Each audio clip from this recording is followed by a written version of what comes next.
My sister smashed my birthday cake into my face while everyone laughed. 3 hours later, she fell down the stairs. But before you judge me, before you think you know what happened, you need to hear the whole story. Because what happened that night wasn't an accident. It wasn't revenge. It was something far more complicated, and it changed my entire family forever. If you've ever felt invisible in your own family, if you've ever been the one everyone overlooked while your sibling got all the attention, hit that subscribe button right now. This story is for everyone who's ever been told they're too sensitive or to just let it go. Don't let this message get lost. Subscribe so stories like this reach the people who need to hear them most. My name is Shelby Gilbert, I'm 25 years old, and I live in Houston, Texas. For most of my life, I've been the invisible daughter. The one who got good grades but never good enough. The one who helped around the house but never quite right. The one whose birthday came and went with a grocery store cake and a card signed by everyone in the same handwriting, my mother Helena's. Meanwhile, my sister Eliza? She was the golden child. 3 years younger than me, but you'd think she hung the moon the way our parents talked about her. Eliza was beautiful, pageant beautiful, the kind that turns heads when she walks into a room. She was charming, witty, and she knew exactly how to work every room she entered. Our father, Russell, would beam with pride whenever she spoke. Our mother would show off Eliza's photos to anyone who'd look.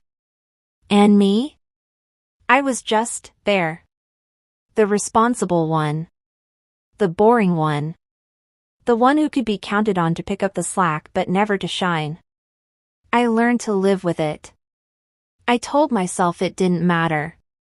I focused on my job as a medical researcher at Houston Methodist, threw myself into my work, and tried not to need my family's approval anymore. But deep down, in that place we don't like to admit exists, it hurt. It hurt every single day. The incident happened on my 25th birthday. I should have known better than to hope for something special. I should have learned by then. It was a Saturday in late September, and Houston was experiencing one of those deceptively beautiful fall days where the heat finally breaks and you remember why people choose to live here. My mother Helena had insisted on throwing a family gathering at their house in River Oaks. "We have to celebrate both my girls," she'd said on the phone, in that tone that didn't allow for argument. "Your birthday was last week, and Eliza's is next month, so we'll just do one party for both of you. It's more efficient." More efficient. That's what my life had been reduced to, a matter of efficiency. I almost said no. I had a good excuse lined up, a work deadline, a prior commitment, anything. But my colleague Jessica had given me this look when I mentioned skipping my own birthday party. "Shelby," she'd said, her voice gentle but firm, "you can't keep letting them erase you. Go to the party. Set a boundary. Show up for yourself even if they won't." So I went. The moment I walked into my parents' house, I knew I'd made a mistake. The decorations were all pink and gold, Eliza's favorite colors. The banner read "Happy Birthday Eliza and Shelby," but Eliza's name was in glittery letters twice the size of mine. The guest list was mostly Eliza's friends, people I'd never met, along with our parents' country club crowd. My Uncle Bob was there, my mother's brother, and he gave me a sympathetic smile as I walked in. Uncle Bob had always been kind to me in that quiet way. He saw things, even if he didn't always speak up. "Hey there, Shelby girl," he said, pulling me into a hug. "Happy birthday." For what it's worth, I think this dual party thing is bullshit. I laughed to spite myself. "Thanks, Uncle Bob. Your present's on the side table. The one that says Shelby on it. Unlike some people, I can tell you two apart." That was the first crack in my armor that day. Eliza arrived an hour late, making an entrance as always. She wore a stunning pink dress that probably cost more than my monthly rent, her blonde hair in perfect waves. Everyone's attention shifted to her immediately, like moths to a flame. "Sorry I'm late," she announced, not sounding sorry at all. "I was getting my hair done. You know how it is." Our mother rushed over to embrace her. "Oh honey, you look absolutely stunning." "Doesn't she look stunning, Russell?" Our father barely looked up from his conversation with Brad Mahone, one of his golf buddies. Beautiful as always, princess. Eliza's eyes found mine across the room. She smiled, that particular smile she'd perfected over the years, the one that said she'd won without anyone else knowing there was a competition. "Hi, Shelby," she said, air kissing near my cheek. "Love the dress. Very sensible." I was wearing a simple navy blue dress that I'd worn to work events before.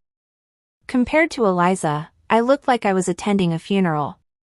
But that was the point, wasn't it?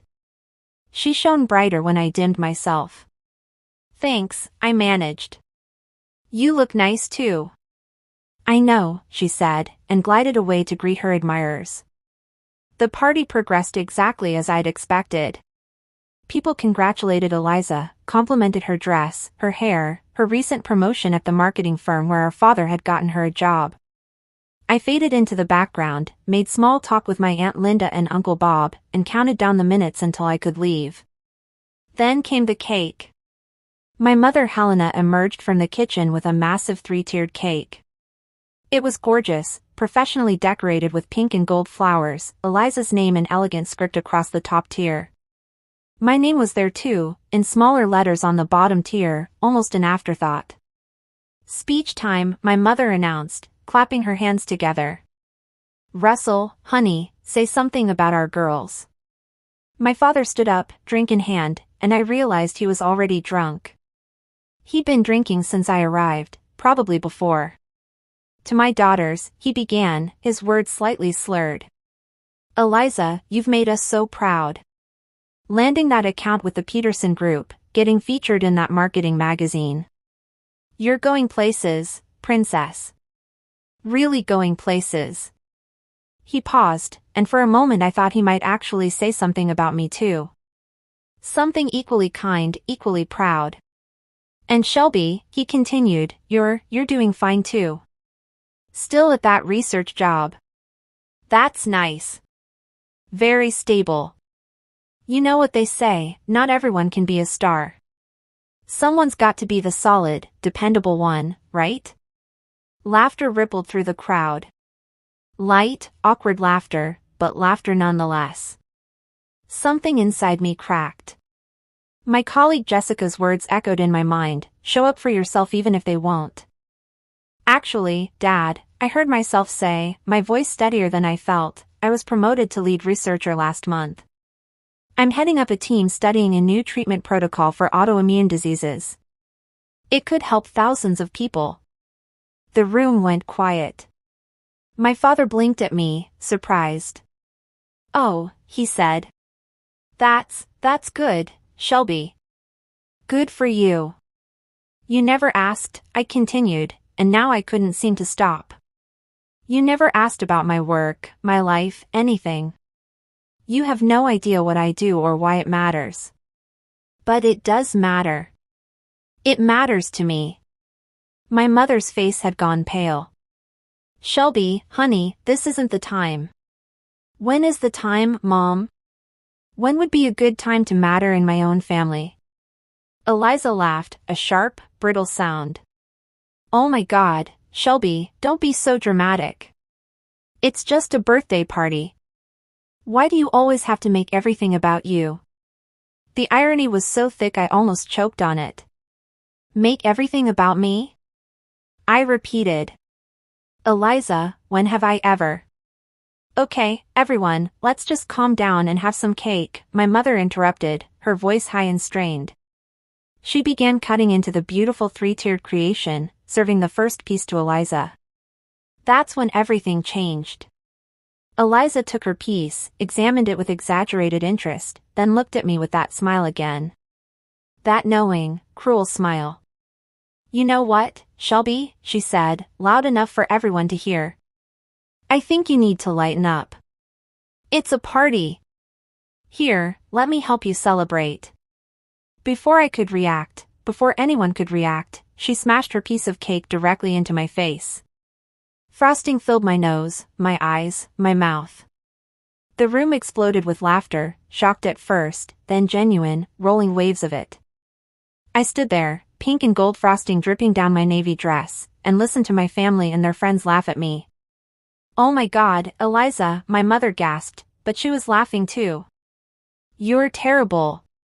"Come on, it's funny," Eliza protested, giggling. "Shelby's always so serious. She needed that." I wiped the frosting from my eyes and looked around the room. My father was doubled over laughing. My mother had her hand over her mouth, her shoulders shaking. Brad Mahone was recording it on his phone. Everyone thought it was hilarious. Everyone except Uncle Bob. He stood in the corner, his face dark with anger, but he didn't say anything. Just looked at me with something like pity, and that was somehow worse than the laughter.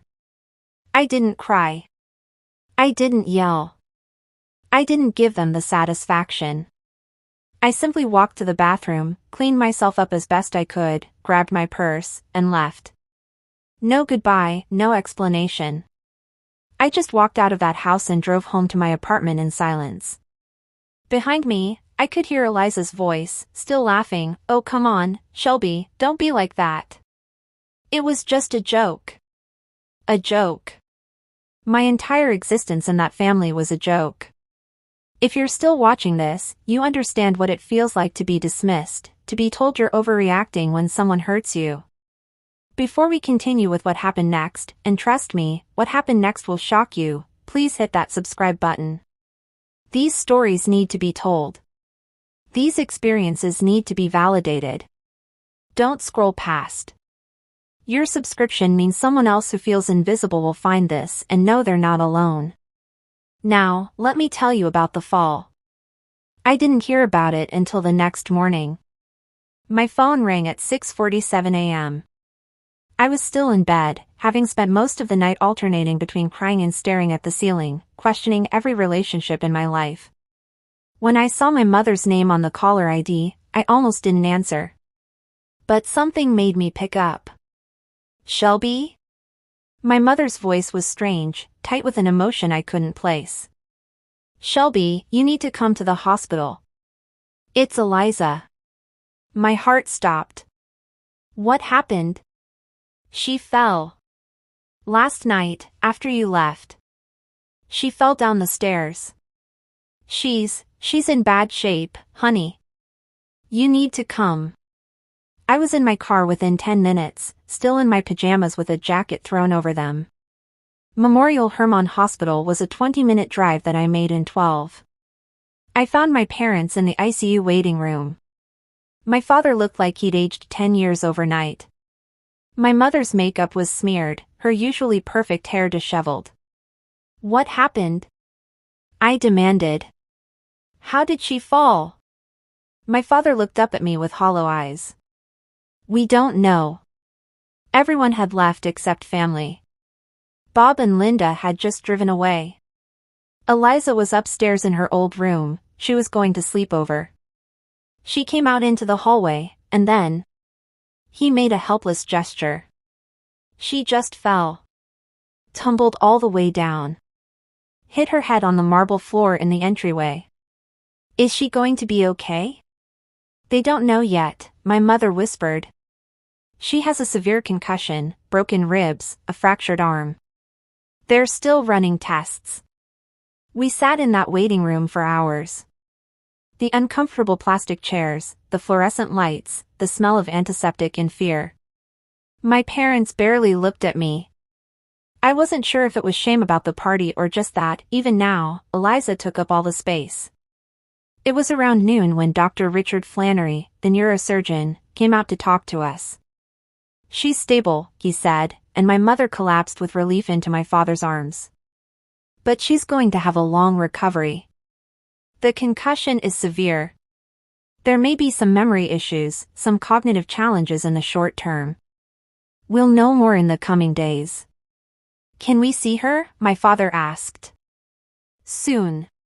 She's resting now. But yes, family can visit once she's moved to a regular room." As Dr. Flannery walked away, a nurse named Bonnie approached us with a clipboard. "I need to ask a few questions," she said gently.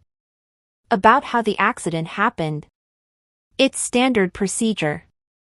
My father repeated what he'd told me. Eliza was upstairs, they heard a crash, found her at the bottom of the stairs.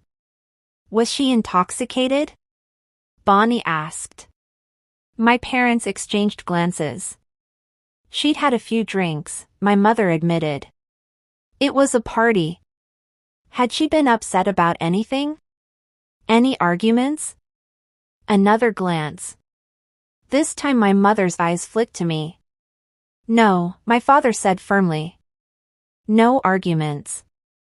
Everyone was having a good time. I said nothing. What could I say? That I'd left after being humiliated? That my sister had smashed a cake in my face while everyone laughed? How did that matter now? But Bonnie was watching me with knowing eyes. Nurses see everything. They let us see Eliza that evening. She was asleep, her beautiful face marred by bruises and bandages. One arm in a cast, monitors beeping steadily around her. My mother rushed to her side, took her good hand, and started crying. My baby girl. My beautiful baby girl. I stood at the foot of the bed, feeling like an intruder in this moment of family grief. That's when Eliza's eyes fluttered open. Mom, she whispered, her voice hoarse. I'm here, honey. I'm right here. Eliza's gaze traveled around the room, my mother, my father, me. Her expression was confused, disoriented. What happened? You fell, sweetheart, my father said, moving closer. You fell down the stairs. But you're going to be okay. I fell? She frowned, like she was trying to remember. I don't. I was looking for something. I came out of my room and... She trailed off, her eyes closing again. Don't strain yourself, honey, my mother soothed. Just rest. Over the next few days, a pattern emerged. My parents practically lived at the hospital. I came by after work, usually late in the evening when visiting hours were almost over. It was easier that way, less time for awkward conversations, less time feeling invisible while they focused entirely on Eliza. But on the third night, something changed. I arrived around 8 p.m. to find my parents absent. A note on Eliza's board said they'd gone to grab dinner. Eliza was awake, staring at the ceiling. Hey, I said softly from the doorway. Can I come in? She turned her head toward me, and for the first time in years, there was no smugness in her expression. Just confusion and something that might have been vulnerability. Shelby, she said. I've been trying to remember what happened. Before I fell. I moved closer, sitting in the chair my mother usually occupied. What do you remember? The party. I remember the party. She paused, and a slight flush colored her cheeks above the bruises. I remember the cake. I did that, didn't I? I smashed the cake in your face. Yeah, I said quietly. You did. That was really shitty of me. I nearly fell out of my chair. In 25 years, I couldn't remember Eliza ever acknowledging that she'd hurt me, let alone apologizing. Why did you leave? She asked. They said you left right after. What did you expect me to do, Eliza? Stay and laugh along with everyone else? She was quiet for a long moment. I remember you leaving. I remember everyone asking where you went. Mom was worried you were upset. Was she? I couldn't keep the bitterness out of my voice. I went upstairs, Eliza continued, like she hadn't heard me. To my old room. I was going to sleep there for the night. But then I realized I'd left my phone downstairs. I came out to the hallway to go get it, and what? I don't know. I can't remember. It's just blank. Her eyes found mine, and they were afraid. What if I can't remember? What if it never comes back? Dr. Flannery said memory issues are common with concussions, I offered. It might come back with time. Or it might not. We sat in silence for a while. Then Eliza said, "I'm sorry. About the cake. About everything. I know I've been horrible to you." "Why?" The question came out before I could stop it. "Why have you always treated me like that? What did I ever do to you?" She looked genuinely surprised by the question. "I don't know. I guess. I guess because I could? Because everyone let me? Because you were always so perfect and good, and I knew I'd never measure up to that, so I made sure everyone was looking at something else instead?" Perfect? I stared at her. "Eliza, you were the golden child. You were the one everyone adored." "Everyone adored the version of me I showed them," she corrected. "The pretty, fun, spontaneous one. But that's exhausting, Shelby. You're actually good at things. Important things. You don't have to perform for people to think you're worthwhile." I didn't know what to say to that. Was this the concussion talking? Or had my sister really spent our entire lives feeling like she was in competition with me too? Before I could respond, my parents returned, arms loaded with takeout containers. The moment was broken. It was Uncle Bob who told me the truth. He showed up at my apartment a week after Eliza's fall, looking uncomfortable and holding a bottle of wine. "Can I come in?" he asked. "I need to talk to you about something." I let him in, confused but curious. Uncle Bob wasn't the type to make social calls unannounced. We sat on my small couch, the bottle of wine between us, unopened. "I need to tell you what really happened that night," he said without preamble. "After Eliza fell." "What do you mean?" "Linda and I hadn't left yet. We were at the end of the driveway, arguing about whether she'd left her purse inside. We heard the crash. We ran back. My heart started pounding. And? Your father was at the top of the stairs, Shelby. He was standing at the top of the stairs, looking down at Eliza. The room seemed to tilt. What are you saying? I'm not saying anything specific. I'm just telling you what I saw. When Helena asked what happened, Russell said he'd heard a crash and come running. But he was already there, at the top. Eliza was at the bottom. You think Dad pushed her? The words felt impossible in my mouth. I think, Uncle Bob said carefully, that there's more to this story than anyone's saying. And I think you deserve to know that. He left shortly after, leaving me alone with this information that I had no idea what to do with. I didn't confront my father immediately. I couldn't. The accusation was too huge, too terrible. Instead, I watched. I observed. And I noticed things. I noticed how my father couldn't look at me at the hospital. How he'd leave the room when I arrived, claiming he needed coffee or air. I noticed the guilt in my mother's eyes when she looked at me, though I couldn't understand why. I noticed how, when Eliza would try to remember what happened, my father would quickly change the subject. 2 weeks after the fall, Eliza was released from the hospital. She'd be staying with our parents during her recovery. I went to visit, bringing groceries and a get-well card. My father answered the door. Shelby, he said, his voice flat. What are you doing here? I came to see Eliza. To see if you needed anything. He didn't move from the doorway. She's resting. Maybe come back another time. Dad, let me in. Something in my voice must have told him I wasn't going to back down, because he stepped aside. I found Eliza in the living room, looking much better than she had in the hospital. The bruises were fading to yellow-green, the bandages mostly gone. Shelby, she said, actually smiling.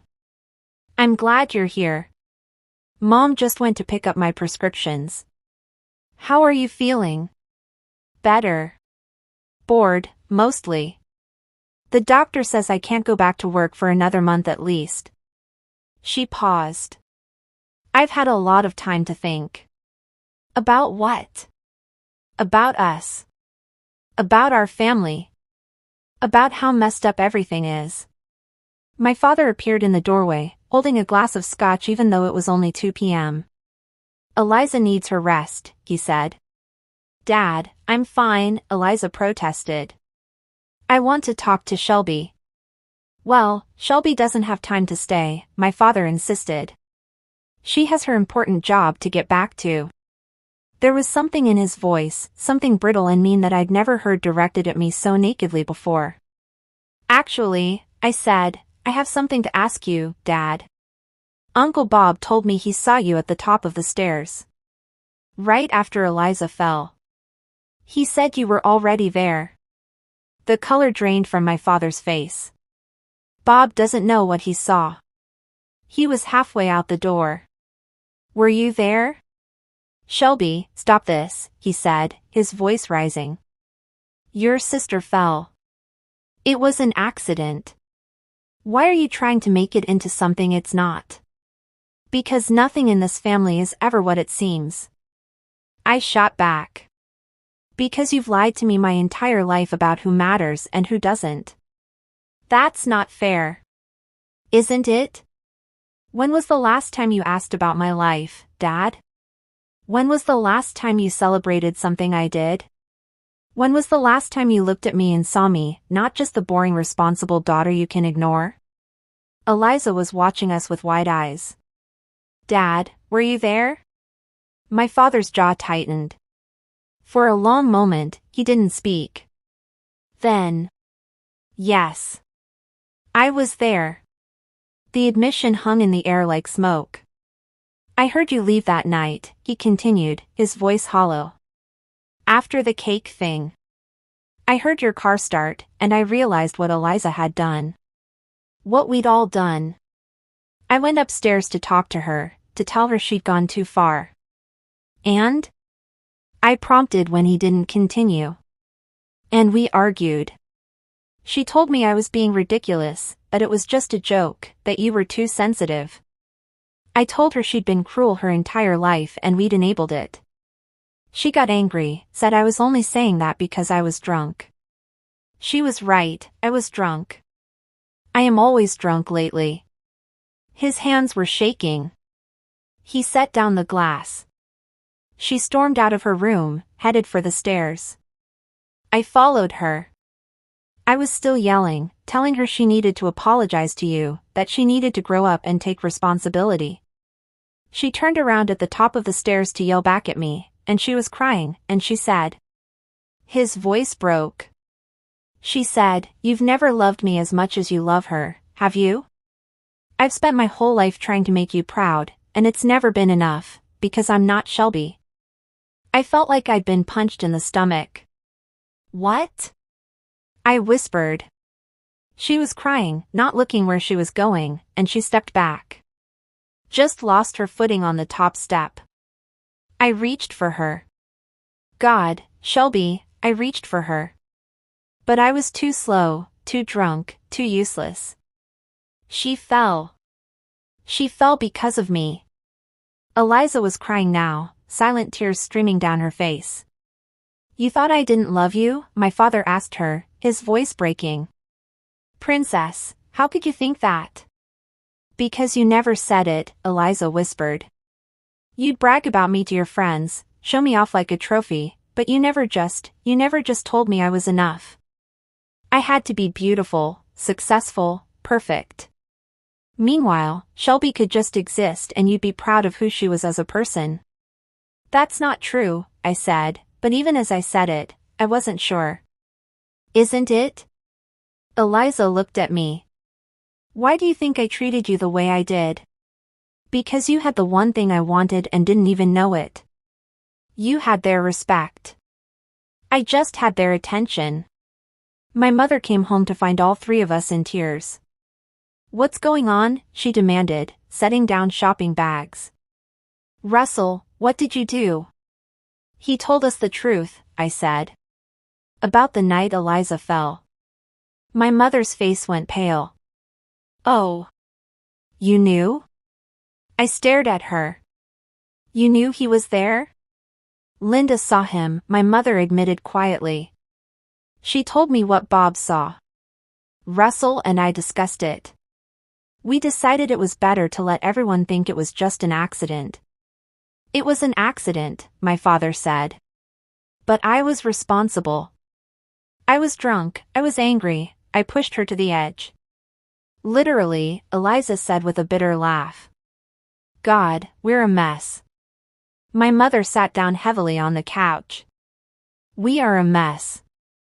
We've been a mess for a long time, and I think I'm the most responsible of anyone. We all turned to look at her. I'm the one who created this competition between you two, she continued. I'm the one who compared you constantly, who made you feel like you had to fight for scraps of attention. I'm the one who taught you both that love was conditional, that you had to earn it by being what we wanted instead of who you were. Mom, I started. No, let me finish. Shelby, I have spent your entire life telling you that you weren't enough. That you needed to be more exciting, more social, more like Eliza. And Eliza, I taught you that the only thing that mattered was how you looked and how you made us look. I turned my daughters into circus animals performing for my approval, and I'm sorry. I'm so sorry. If you've made it this far, you know this isn't just a story about a birthday cake or a fall down the stairs. It's about families, about the invisible wounds we carry, about how we hurt the people we love without meaning to. Before I tell you how this story ends, I need you to do something for me. I need you to subscribe. Not for me, for yourself. For the part of you that knows what it's like to feel unseen. For the part of you that's carrying family pain you've never spoken about. These stories matter. Your story matters. Hit that subscribe button. You won't regret it. The weeks that followed were strange and difficult and, surprisingly, hopeful. Eliza's recovery became a family recovery. We started having actual conversations instead of performing for each other. My parents started seeing a marriage counselor. My father entered a program for alcohol dependency. Eliza and I began meeting for coffee once a week. At first, it was awkward, we had years of resentment and hurt to work through. But slowly, carefully, we started building something real. I'm jealous of you, she admitted one afternoon at a cafe near my apartment. I always have been. And I'm jealous of you, I told her. Isn't that ridiculous? We each wanted what the other had. It's not ridiculous. It's what Mom and Dad created. A system where we competed instead of supporting each other. She was right. I'm working on it, she said. In therapy. Trying to figure out who I actually am when I'm not performing. It's harder than I thought it would be. I'm proud of you, I said, and meant it. Her eyes filled with tears. Yeah? Yeah. That takes real courage. My relationship with my parents was more complicated. Trust, once broken, doesn't rebuild overnight. But they were trying. My father called me every week to ask about my research. Not to brag to his friends, but because he actually wanted to know.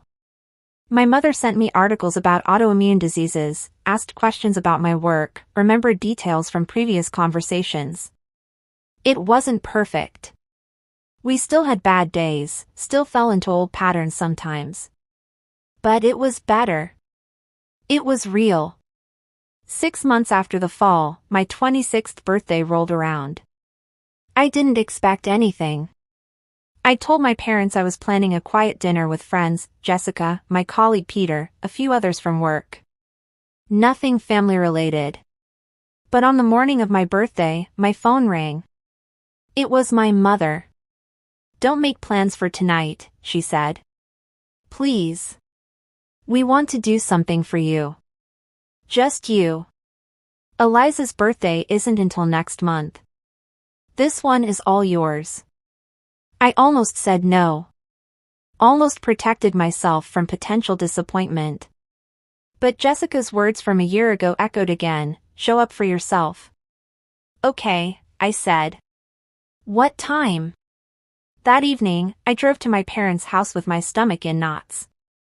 But when I walked in, what I found made me stop in the doorway. The living room was decorated in my favorite colors, deep purple and silver. There was a banner that said Happy 26th Birthday Shelby, in large, beautiful letters. On the coffee table sat a cake, not a fancy three-tiered thing, but a simple chocolate cake from the bakery near my apartment that made my favorite recipe. But that wasn't what made my throat tight with emotion. What made me tear up was the photos. The walls were covered with photos of me. Not just the expected family photos, but pictures I didn't even know existed. Me at my college graduation. Me in my lab coat at work, from a hospital newsletter article. Me volunteering at the food bank. Me at my first science fair in middle school, holding my third-place ribbon like it was an Olympic medal. My entire family was there, and by family, I mean just the four of us. No country club friends. No party guests. Just my mother, my father, Eliza, and Uncle Bob, who'd apparently been invited as my guest of honor. "What is all this?" I asked, my voice shaky.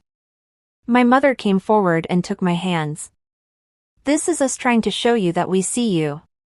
That we've always seen you, even when we didn't acknowledge it. That you matter, Shelby.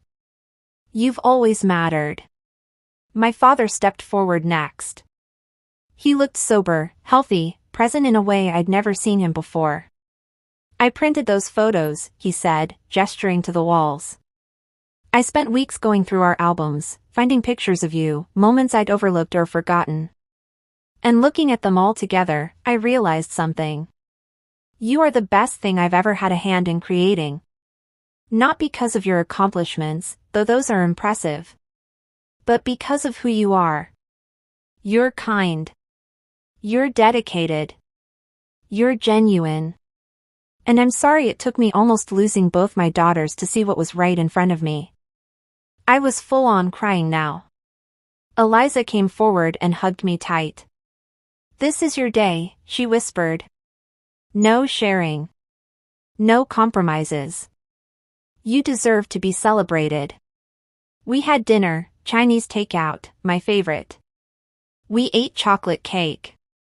We looked at the photos together, and my parents told me stories I'd never heard before.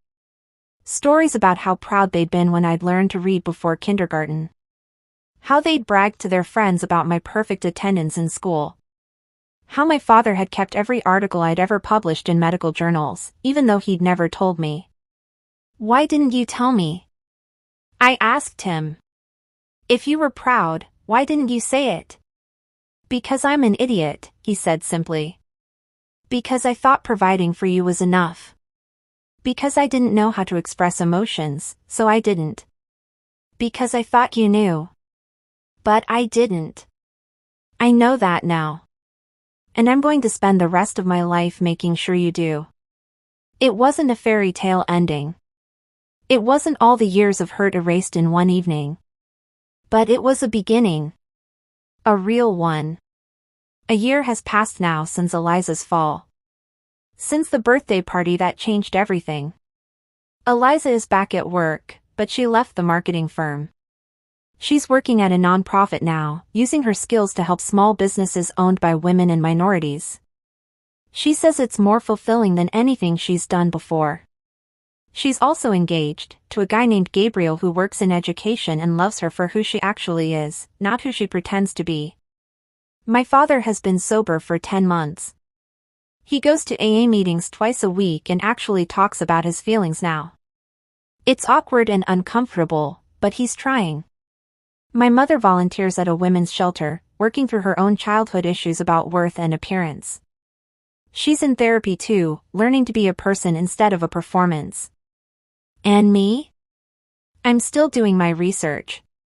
My team just got approval for a clinical trial that could change treatment protocols for lupus patients. I published a paper in a major journal. My parents framed it and hung it in their living room. Uncle Bob still comes over every Sunday for dinner. It's become a family tradition. Just the 6 of us now, my parents, Eliza and Gabriel, me, and Uncle Bob. We talk, we laugh, we occasionally cry. We're learning how to be a family instead of a collection of people related by blood. Sometimes Eliza and I talk about that night. About the cake, about the fall, about all of it. Do you think you'll ever forgive me? She asked once. I already have, I told her. We were both victims of the same system. We just responded differently.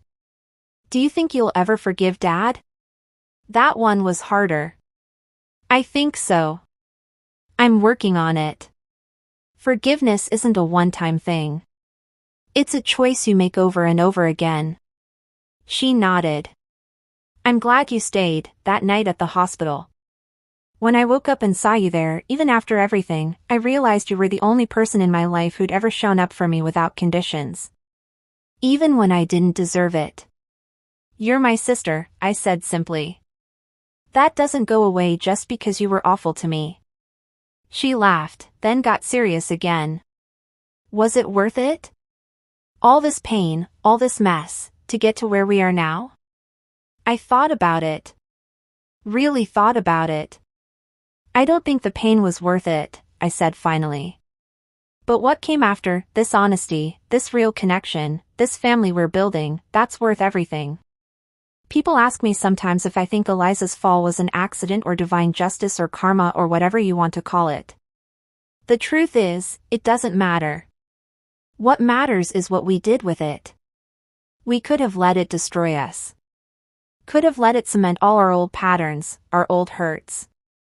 We could have let guilt and blame consume us. Instead, we let it break us open. And from those broken pieces, we built something new. My sister didn't fall because I wanted revenge. I didn't want revenge. I just wanted to be seen. And ironically, it took her literally falling for my family to finally look up and notice I was there. The real justice, the quiet justice, wasn't in her getting hurt. It was in all of us, finally, getting honest. It was in choosing to heal instead of continuing to wound. It was in learning that love doesn't have to be conditional, that family doesn't have to be a competition, that we could all be enough without diminishing each other. So if you're out there feeling invisible in your own family, feeling like you have to perform or compete or shrink yourself to make space for someone else, I want you to hear this. You are enough. Exactly as you are. Your quiet accomplishments matter just as much as someone else's loud ones. Your worth isn't determined by how much attention you get or how often you're celebrated. Set your boundaries. Ask for what you need. And if they can't give it to you, build your own family, whether that's friends, colleagues, or strangers who become chosen family. But also, give people a chance to change. Not an infinite number of chances, but a real one. My family was terrible. They hurt me deeply. But they were also willing to look at themselves honestly and do the hard work of changing. Not every family will. Some people aren't capable of that kind of self-reflection and growth. And that's okay too. You don't owe anyone your presence in their life, not even family. But if they are willing to try, if they are willing to do the real work, there's something beautiful in choosing healing over hurt, connection over resentment, hope over cynicism. My name is Shelby Gilbert. I'm 26 years old, and I live in Houston, Texas. For most of my life, I was invisible. But not anymore. If this story resonated with you, if you've ever felt unseen or unheard, I need you to do something important. I need you to subscribe to this channel right now. Not tomorrow. Not later. Right now. Because every subscription means this story reaches one more person who needs to hear it. Every subscription tells someone else who feels invisible that they're not alone. Every subscription is an act of solidarity for everyone who's ever been the responsible one, the boring one, the one who got passed over while someone else got the spotlight. Don't let this message end here. Subscribe. Share this with someone who needs to hear it. Leave a comment telling your own story. We're building a community of people who refuse to be invisible anymore. Hit that subscribe button. For Shelby. For yourself. For everyone still waiting to be seen. This is our story. All of us. And it's not over yet.